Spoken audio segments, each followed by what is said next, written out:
House Intelligence Committee Chairman Adam Schiff dropped a truth bomb recently when he said that out of all the reasons President Donald Trump is seeking a second term in the White House, the most prominent one may be to avoid going to prison.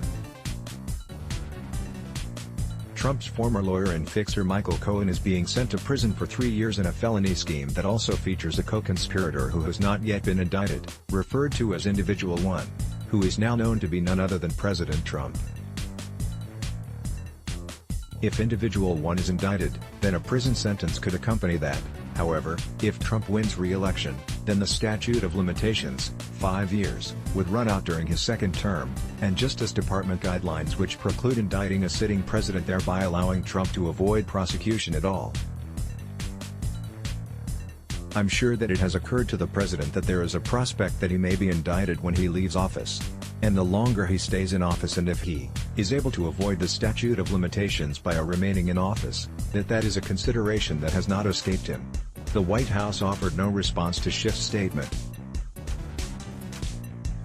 Press Secretary Sarah Huckabee Sanders claimed on Monday that she did not know about the checks Trump wrote to Michael Cohen to repay him for offering hush money to porn star Stormy Daniels, who claims she had an affair with Donald Trump, even though we now know the checks were signed in the White House by the president.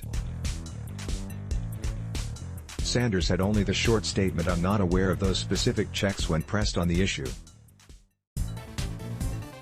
Schiff has said publicly that he agrees with House Speaker Nancy Pelosi on her stance that Democrats should not try to impeach Trump unless the abundance of evidence was so significant that a large number of Republicans wanted to join in on a call for impeachment, but he also said he does think the current guidelines should be changed to allow for an indictment of a sitting president, with prosecution being deferred until that president is no longer holding office.